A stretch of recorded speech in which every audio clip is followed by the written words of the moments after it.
Party में इस तरीके की गतिविधियों के लिए कोई स्थान नहीं है। अगर आप अपनी पर्सनल महत्वाकांक्षा के लिए, अगर आप अपने किसी लालच के लिए पार्टी से जुड़ रहे हैं, किसी पद के लिए या किसी टिकट के लिए पार्टी से जुड़ रहे हैं, तो आम आदमी पार्टी के सिद्धांत ये अलाउ नहीं करते किसी भी तरीके से। इस तरीके का फेवरिज्म दूसरी पार्टियों में चलता होगा, पैसे चलते होंगे टिकट के लिए, कोई सिफारिश चलती होगी, दबाव चलता होगा, लेकिन आम आदमी पार्टी का बहुत ही माना हुआ सिद्धांत है कि हम टिकट सिर्फ और सिर्फ जो कॉन्स्टिट्यूएंसी है उसके लोगों के कहने पर, सर्वे के आधार पर देते हैं। एक फेयर तरीके से सर्वे कराया गया, कई एजेंसी से सर्वे कराया गया और उसके आंकड़ों के आधार पर सत्येंद्र सिंह जी को टिकट दिया गया, जैसा कि सुशील जी ने बताया। मैं राम प्रसाद गढ़वाल जी ने जैसे ही हमने टिकट देने से पहले ही उनको ये बताया कि सर्वे की स्थिति ये है और सत्येंद्र सिंह जी को अपने एक साथी को टिकट दिया जा रहा है, उन्होंने उसी वक्त ये कह दिया था कि मैं सिर्फ और सिर्फ टिकट के लिए पार्टी में आया था और अगर मुझे टिकट नहीं मिलेगा तो मैं पार्टी के साथ मैं काम नहीं करूंगा। उसके बाद हमने कहा कि अगर आपकी ऐसी इच्छा है तो आप पार्टी छोड़ सकते हैं, लेकिन उन्होंने पार्टी छोड़ने की बजाय पार्टी में रहते हुए ही दूसरी पार्टी के लोगों के साथ मिलकर के पार्टी के खिलाफ षड्यंत्र करने का काम किया, पार्टी विरोधी गतिविधियों में संलिप्त हुए। मुझे लगता है कि आम आदमी पार्टी एक डिसिप्लिन पार्टी है, एक बहुत ही डिसिप्लिन कैडर है हमारा, और इस तरीके की चीजें हम कभी भी बर्दाश्त नहीं करते। एक कि आपने अपने व्यवहार से पहले ये जाहिर किया कि आप किसी लालच में आम आदमी पार्टी के साथ जुड़े थे, और दूसरा जब आपको ये बताया गया स्पष्ट तौर पे कि किस आधार पे किस तरीके से टिकट दी गई है, उसके बाद आपने, अगर आपका पार्टी के साथ रहने का मन नहीं था तो आपको पार्टी छोड़ देनी चाहिए थी, लेकिन उसके बावजूद आप पार्टी में रहते हुए पार्टी के खिलाफ कोई षड्यंत्र करें, इस तरीके की चीजें आम आदमी पार्टी को किसी भी तरीके से मंजूर नहीं थी। इसलिए आज सुशील जी ने उनको तुरंत प्रभाव से पार्टी से निष्कासित कर दिया है, तुरंत प्रभाव से उनको पार्टी से निकाला गया है।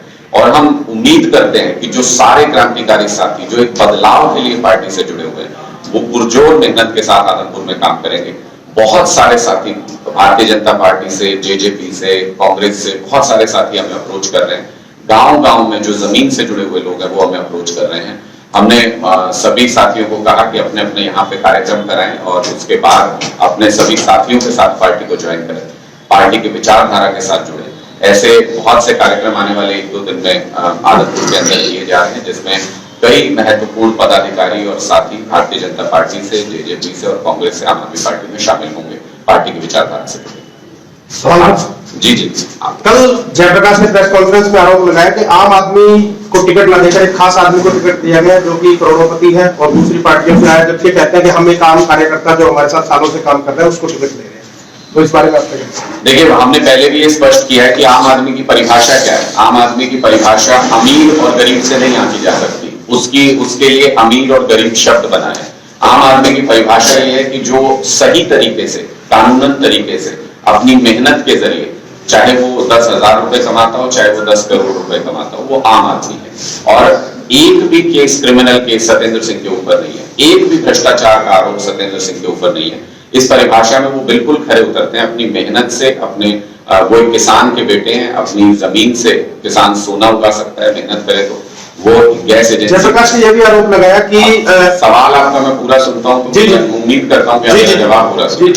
तो वो गैस एजेंसी चलाते हैं, घर घर सिलेंडर पहुंचाते हैं। प्रधानमंत्री जी भी कहते हैं कि भाई वो गैस घर घर पहुंचाने का काम कर रहे हैं, वो करे तो ठीक। और अगर हमारा व्यक्ति कोई कर रहा है, अगर हमारे नेता कोई कर रहे हैं, तो उनको कहते हैं कि वो खास आदमी हो। तो मुझे लगता है कि वो तो एक आम आदमी से जुड़े हुए एक आम आदमी, किसान के बेटे हैं, आदमपुर के बेटे हैं, और वो अपने संघर्ष के साथ इतने दिनों में अपनी मेहनत से उन्होंने वो जो भी धन अर्जित किया है वो किया है।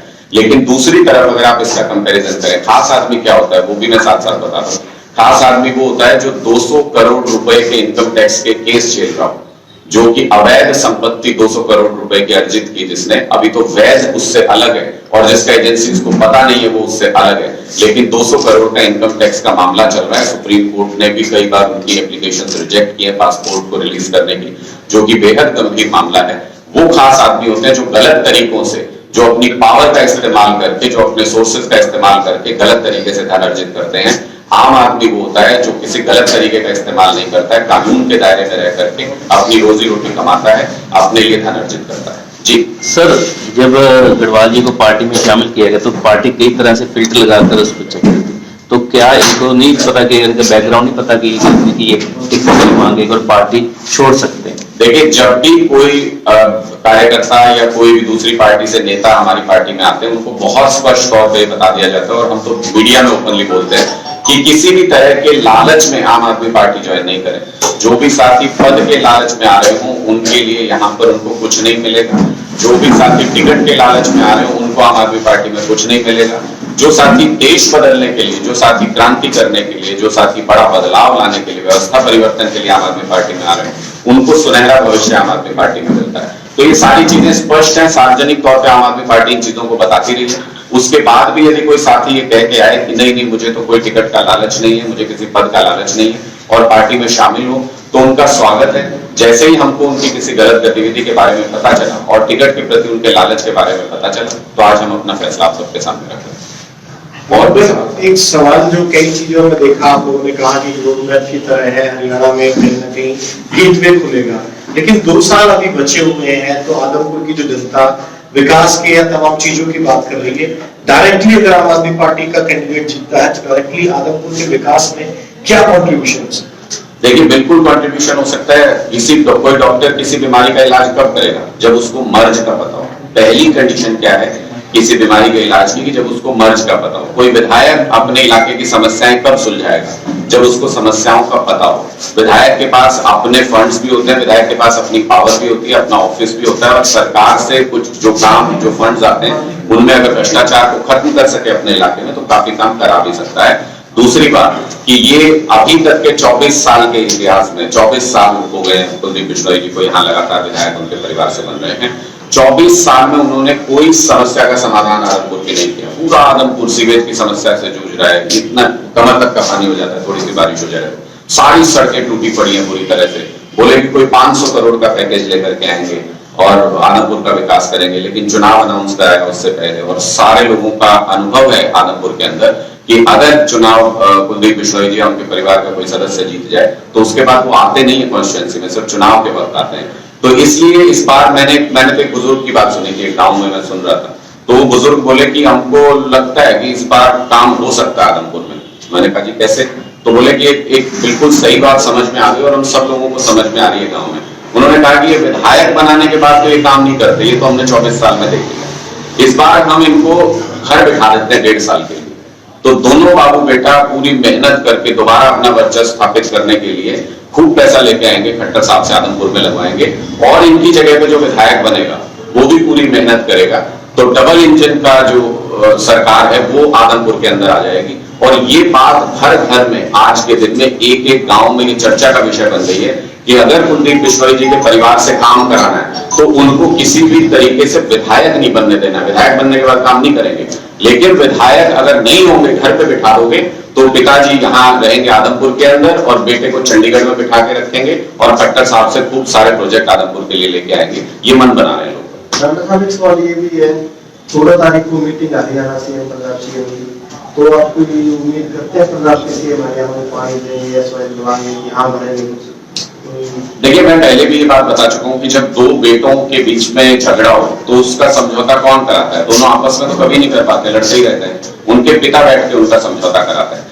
और अगर दो राज्यों के बीच में किसी मुद्दे को लेकर टकराव चल रहा है तो केंद्र का ये फर्ज नहीं बनता कि वो तमाशा देखे बैठ करके और उनकी पार्टियां उकसावे वाले बयान दे, दूसरे को लड़वाएं।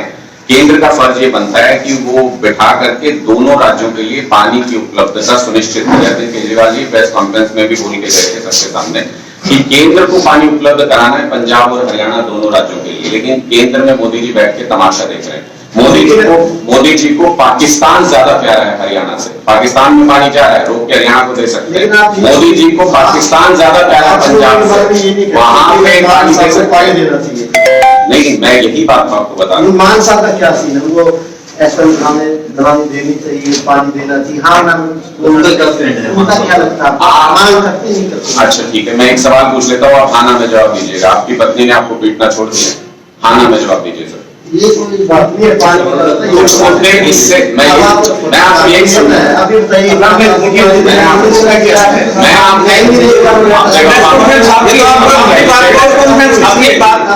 अपनी बात समझाने के लिए क्योंकि आपको पता है कि कुछ प्रश्नों का हाँ ना में जवाब नहीं दिया जा सकता। ये जटिल आप तो एक बार ये भी कहते हैं कि हाँ साहब पानी ये जटिल प्रश्न है। मैं ये कह रहा हूँ इनका आपस में बैठ के फिर अगर सीधे ही हाँ ना में जवाब होना है तो 14 तारीख को मीटिंग क्यों हो रही है? बैठने की जरूरत क्या है? बात करने की जरूरत क्या है? अगर इतने आसान सब्जेक्ट है। बीजेपी में वो बार बार कहते हैं कि पंजाब बगाना पानी दे, पंजाब बगाना पानी दे। आम आदमी पार्टी एक बार ये क्यों नहीं कहती कि बात बोलते हैं पंजाब में इसके डिफरेंट बात बोलते हैं। मैं कोई पंजाब में कांग्रेस बोलती है बूंद पानी नहीं देने देंगे, पंजाब में बीजेपी बोलती है बूंद पानी नहीं देने देंगे। आम आदमी पार्टी दोहरी भाषा नहीं बोलती कभी भी। और दूसरी बात मैं आपको बताऊं कि जिस कांग्रेस और भारतीय जनता पार्टी के स्टैंड की आप बात कर रहे हैं, ये तीनों जगह पे कांग्रेस की सरकार रह चुकी है, केंद्र में भी, हरियाणा में भी, पंजाब में भी। जब इतना थोथा बोलते क्यों है? दे देते, अगर दे सकते थे, अगर सॉल्व कर सकते तो प्रॉब्लम सॉल्व कर देते। बीजेपी की, अकाली दल की, चौटाला की तीनों जगह पे सरकार रह चुकी है, इतना क्यों बकबक करते हैं? अगर सॉल्यूशन था तो दे देते। ये लोग इस प्रॉब्लम को सॉल्व नहीं कर सकते, इनके बस की बात नहीं है। अरविंद जी ने कहा है कि अगर इनको समझ नहीं आता है समाधान तो प्रधानमंत्री जी को दिक्कत क्या है? चुने हुए मुख्यमंत्री हैं, 15 मिनट चाय पे बुला लें, वो समझा देंगे किस तरीके से सॉल्व होता है। अगर प्रधानमंत्री जी को इसका सोल्यूशन नहीं पता, लेकिन ये इस समस्या को सॉल्व करना नहीं चाहते, इसको भुलाना चाहते हैं, हमेशा इस पर राजनीति करना चाहते हैं। मैंने इसीलिए आपसे वो प्रश्न पूछा था कि कुछ चीजें जटिल समस्याएं होती हैं जो आपस में बात करके बैठ के केंद्र की मदद से सुलझाई जा सकती हैं, लेकिन केंद्र अपना पल्ला झाड़ के ये तमाशा देखना चाहता है कि हरियाणा और पंजाब आपस में लड़ते रहे, वाद विवाद में पड़े रहे।